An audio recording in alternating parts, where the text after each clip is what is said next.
नमस्कार दोस्तों, मैं अनीता आज एक बार फिर आप लोगों का स्वागत करती हूँ। आशा करती हूँ कि आप सभी लोग खुश होंगे, स्वस्थ होंगे और अपनी लाइफ में रोज़ कुछ न कुछ नया सीखने का प्रयास कर रहे होंगे। दोस्तों, आज का जो मैंने टॉपिक लिया है वो लिया है मैंने सेविंग और इन्वेस्टमेंट, जो कि हमारी लाइफ में बहुत ज़रूरी है। सेविंग करना बहुत इम्पॉर्टेंट है हमारी लाइफ में और सिक्योर सेविंग करना सबसे ज़्यादा इम्पॉर्टेंट है। सिक्योर सेविंग हम कैसे करें और उनके क्या क्या फ़ायदे हैं, आज इसी पर मैं प्रकाश डालूंगी।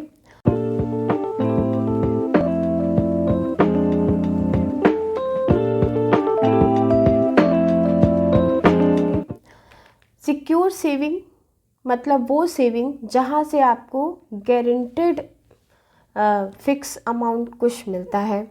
जैसे हमारी सिक्योर सेविंग में कुछ बहुत इम्पॉर्टेंट चीज़ें हैं, जैसे FD, RD, post office and PPF account, और भी एक दो हैं।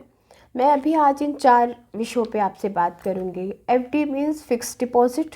फिक्स डिपॉजिट क्या है? फिक्स डिपॉजिट है कि आप अपनी कोई भी धन राशि है जिसे बैंक में फिक्स करते हैं, और सपोज़ आपने 1 लाख रुपए 5 साल के लिए फिक्स कर दिए।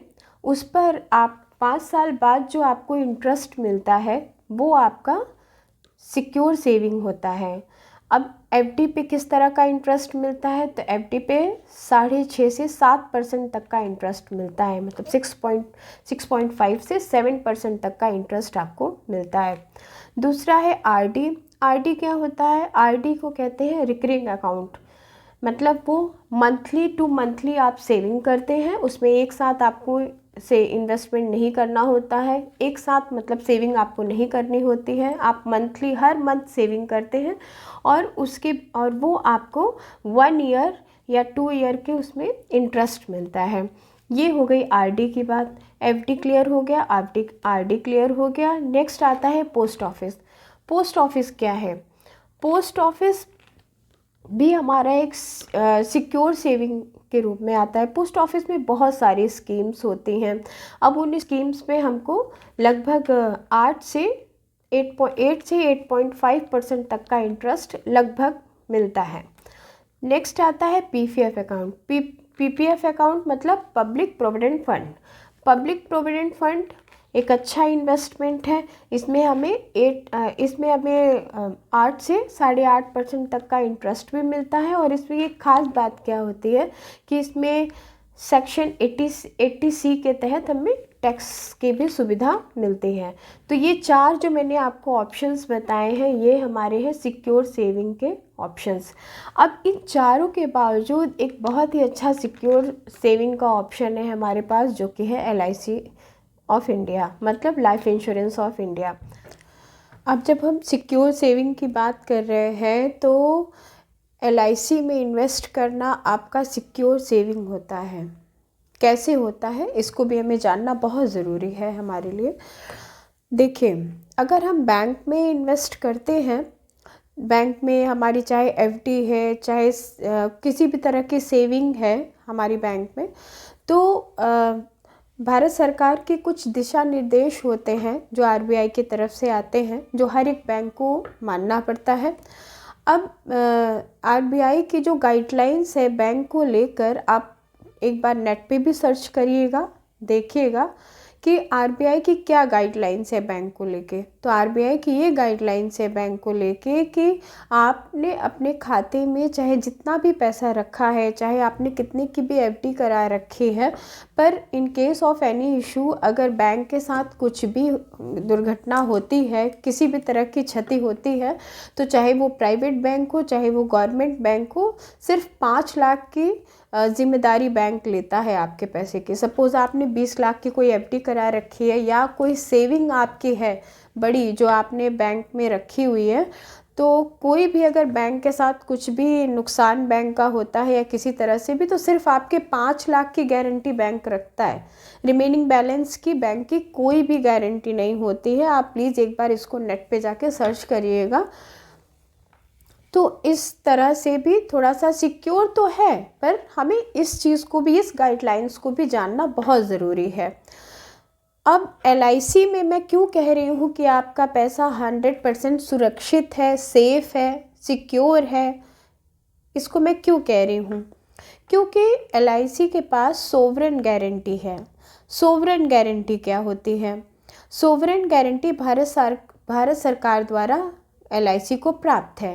अब इसके द्वारा आप अगर कोई भी इंश्योरेंस लेते हैं जो LIC के माध्यम से है, तो चाहे वो 10 साल की हो, 15 साल की हो, 20 साल की हो, उसका अमाउंट चाहे 10 लाख हो, 20 लाख हो, 50 लाख हो, उस सभी को बैंक को देना अनिवार्य है। ये RBI की गाइडलाइंस है, ये सोवरेन गारंटी के थ्रू आता है। तो आप प्लीज़ ये दोनों चीज़ें एक बार नेट पे सर्च करके तब आप प्लानिंग करिएगा कि आप कहाँ इन्वेस्ट करना चाहते हैं। ये दोनों कंपैरिजन है।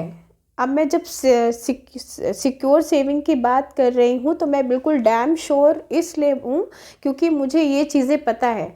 अब आई होप इस वीडियो के बाद आपको भी ये चीज़ पता होगा, तो आप भी दोनों में कंपैरिजन समझ पाएंगे और अपनी जो भी सेविंग है उसको सेफली सेविंग कर पाएंगे। बात आती है कि हमें सेविंग कब करनी चाहिए, तो सेविंग हमें जितना अर्ली हम करें उतना अच्छा है हमारे लिए। हम जितना जल्दी सेविंग स्टार्ट करते हैं उतनी जल्दी वो सेविंग हमारी पूरी होती है। एक एग्ज़ाम्पल के माध्यम से आप समझिए। सपोज़ आपकी उम्र 25 वर्ष की है और आपने निश्चय किया कि हर महीने आप 5,000 की सेविंग करेंगे। अब आपने 5,000 की सेविंग हर महीने की 20 वर्षों तक, 20 वर्षों के बाद वो जो पैसा है वो आपका लाखों में कन्वर्ट हो जाएगा। अभी आपकी उम्र है 25 वर्ष और आपने 20 वर्ष का निवेश किया, मतलब टोटल 45 की एज में आप लाखों के मालिक हैं। पर वहीं अगर आपने देर से सेविंग स्टार्ट की, आपने 35 to 40 की एज में सेविंग स्टार्ट की, तो वही लाखों रुपए होने के लिए आपको 5,000 से ज़्यादा इन्वेस्टमेंट करना पड़ेगा।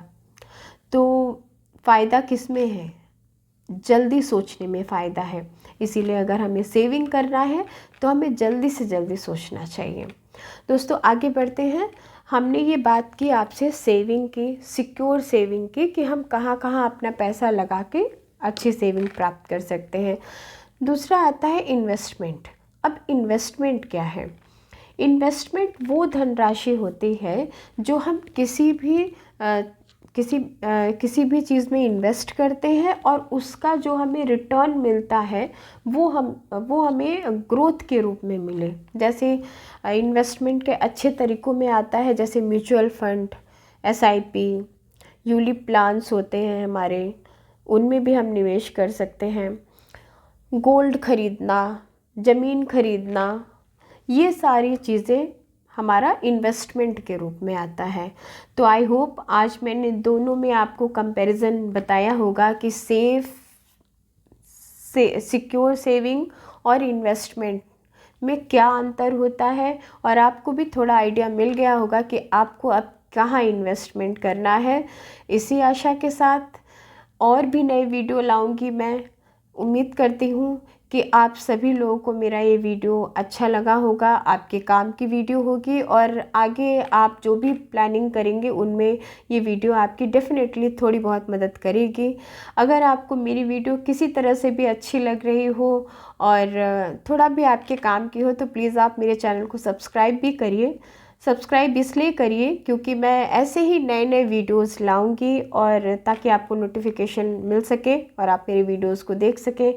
अगर आप इस वीडियो से थोड़ी बहुत भी आपकी हेल्प हो रही है तो आप मुझे कमेंट ज़रूर करें, लाइक करें, ताकि मुझे बहुत उत्साह मिले और आप मुझे अप्रिसिएशन मिले आपसे। मैं आगे ऐसे ही और अच्छे वीडियो बनाती रहूं और आपकी हेल्प करती रहूं। नमस्कार।